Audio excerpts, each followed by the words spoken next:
Psalms 24. The earth is the Lord's, and the fullness thereof, the world, and they that dwell therein. For he hath founded it upon the seas, and established it upon the floods. Who shall ascend into the hill of the Lord, or who shall stand in his holy place? He that hath clean hands and a pure heart, who hath not lifted up his soul unto vanity, nor sworn deceitfully. He shall receive the blessing from the Lord, and righteousness from the God of his salvation. Okay. This is the generation of them that seek him, that seek thy face, O Jacob, Selah. Lift up your heads, O ye gates, and be ye lift up, ye everlasting doors, and the King of glory shall come in. Who is the King of glory? The Lord strong and mighty, the Lord mighty in battle. Lift up your heads, O ye gates, even lift them up, ye everlasting doors, and the King of glory shall come in. Who is this King of glory? The Lord of hosts, he is the King of glory. Selah.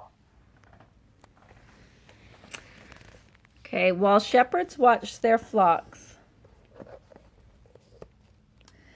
While shepherds watch their flocks by night, all seated on the ground, the angel of the Lord came down, and glory shone around.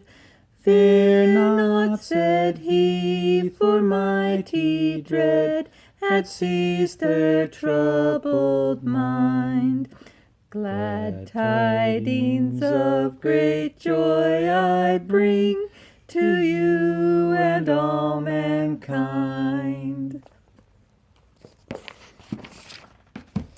The other wise man. The other wise man's name was Artaban. He was one of the Magi, and he lived in Persia. He was a man of great wealth, great learning, and great faith. With his learned companions, he had searched the scriptures as to the time that the Savior should be born. They knew that a new star would appear, and it was agreed between them that Artaban would watch from Persia, and the others would observe the sky from Babylon. On the night he believed the sign was to be given, Artaban went out on his roof to watch the night sky. If the star appears, they will wait for me 10 days. Then we will all set out together for Jerusalem. I have made ready for the journey by selling all my possessions and have bought 3 jewels, a sapphire, a ruby, and a pearl. I intend to present them as my tribute to the king. As he watched, an azure spark was born out of the darkness, rounding itself with splendor into a crimson sphere. Artaban bowed his head. It is the sign, he said. The king is coming, and I will go to meet him. The swiftest of Artaban's horses had been waiting, saddled and bridled in her stall, pawing the ground impatiently. She shared the eagerness of her master's purpose. As Artaban placed himself upon his back, he said, God bless us both from failing, and our souls from death. They began their journey. Each day, his faithful horse measured off the allotted proportion of the distance, and at nightfall on the 10th day they approached the outskirts of Babylon. In a little island of the desert palm trees, Artaban's horse scented difficulty and slackened her pace. Then she stood still, quivering in every muscle. Artaban dismounted. The dim starlight revealed the form of a man lying on the roadway. His skin bore the mark of a deadly fever. The chill of death was in his lean hand. As Artaban turned to go, a sigh came from the sick man's lips. Artaban felt sorry that he could not stay to minister to this dying stranger, but this was the hour toward which his entire life had been directed. He could not forfeit the reward of his years of study and faith to do a single deed of human mercy. But then, how could he leave his fellow man alone to die?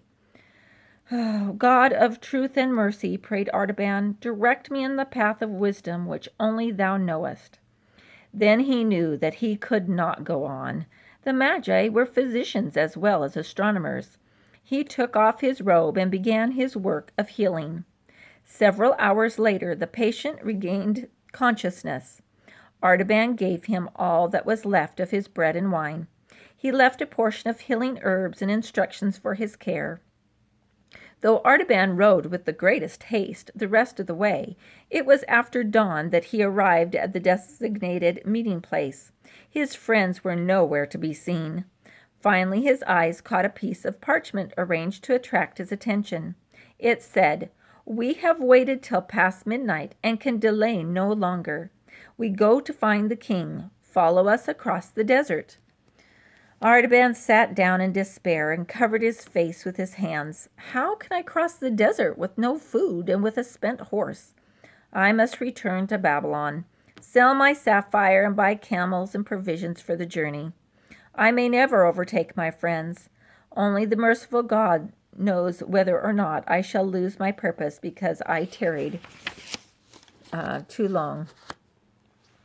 Several days later, when Artaban arrived at Bethlehem, the streets were deserted. It was rumored that Herod was sending soldiers, presumably to enforce some new tax, and the men of the city had taken their flocks into the hills beyond his reach. The door of one dwelling was open, and Artaban could hear a mother singing a lullaby to her child. He entered and introduced himself. The woman told him that it was now the third day since the 3 wise men had appeared in Bethlehem. They had found Joseph and Mary and the young child and had laid their gifts at his feet. Then they had gone as mysteriously as they had come. Joseph had taken his wife and babe that same night and had secretly fled. It was whispered that they were going far away into Egypt. As Artaban listened, the baby reached up its dimpled hand and touched his cheek and smiled. His heart warmed at the touch. Then suddenly, outside there arose a wild confusion of sounds. Women were shrieking. Then a desperate cry was heard. "The soldiers of Herod are killing the children."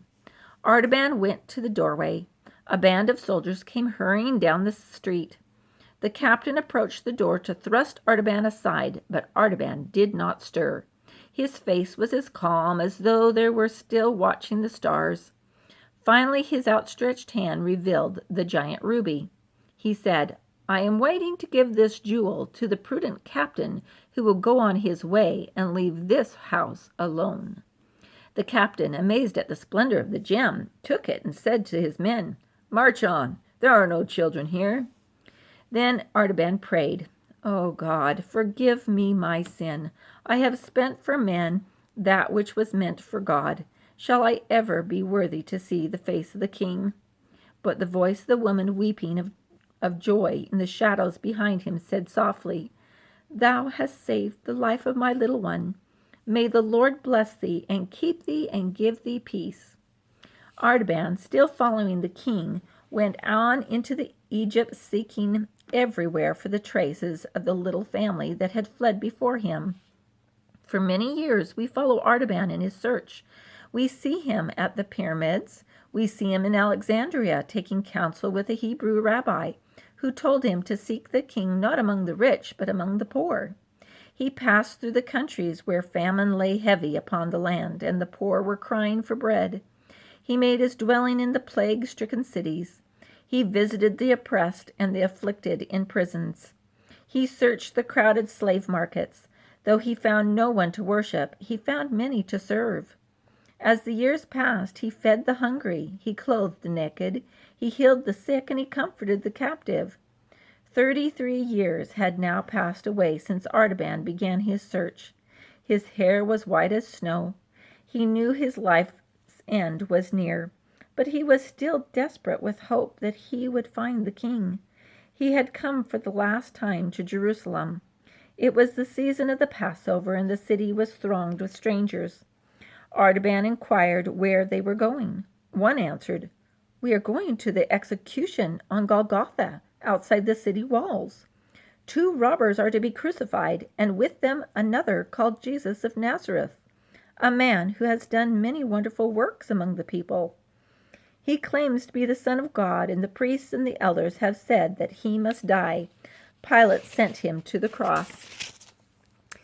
How strangely these familiar words fell upon the tired heart of Artaban. They had led him for a lifetime over land and sea, and now they came to him like a message of despair. The king had been denied and cast out. Perhaps he was already dying. Could he be the same one for whom the star had appeared 33 long years ago? Artaban's heart beat loudly within him. He thought, "It may be that I shall yet find the king and be able to ransom him from death by giving my treasure to his enemies." But as Artaban started toward Calvary, he saw a troop of soldiers coming down the street, dragging a sobbing young woman. As Artaban passed, she broke away from her tormentors and threw herself at his feet, her arms clasped around his knees. "Have pity on me," she cried, "and save me. My father was also of the Magi, but he is dead. I am to be sold as a slave to pay his debts." Artaban trembled as he again felt the conflict arising in his soul. It was the same that he had experienced in the palm grove of Babylon and in the cottage of Bethlehem. Twice the gift which he had consecrated to the king had been drawn from his hand to the service of humanity. Would he now fail again? One thing was clear: he must rescue this helpless child from evil. He took the pearl and laid it in the hand of the girl and said, "Daughter, this is the ransom. It is the last of my treasures, which I had hoped to keep for the king." While he spoke, the darkness of the sky thickened, and the shuddering tremors of the earthquake ran through the ground. The house rocked. The soldiers fled in terror. Artaban sank beside a protecting wall. What had he to fear? What had he to hope for? He had given away the last of his tribute to the king. The quest was over and he had failed. What else mattered? The earthquake quivered beneath him. A heavy tile, shaken from a roof, fell and struck him. He lay breathless and pale. Then there came a still small voice through the twilight. It was like distant music. The rescued girl leaned over him and heard him say, "Not so, my lord. For when saw I thee hunger and fed thee, or thirsty and gave thee drink? When saw I thee a stranger and took thee in, or naked and clothed thee? Then when saw I thee sick or in prison and came unto thee? 33 years have I looked for thee, but I have never seen thy face, nor ministered unto thee, my king." The sweet voice came again. "Verily I say unto thee, that inasmuch as thou hast done it unto one of the least of these my brethren, thou hast done it unto me." A calm radiance of wonder and joy lightened the face of Artaban as one long last breath exhaled gently from his lips. His journey was ended, his treasure accepted. The other wise men had found the king.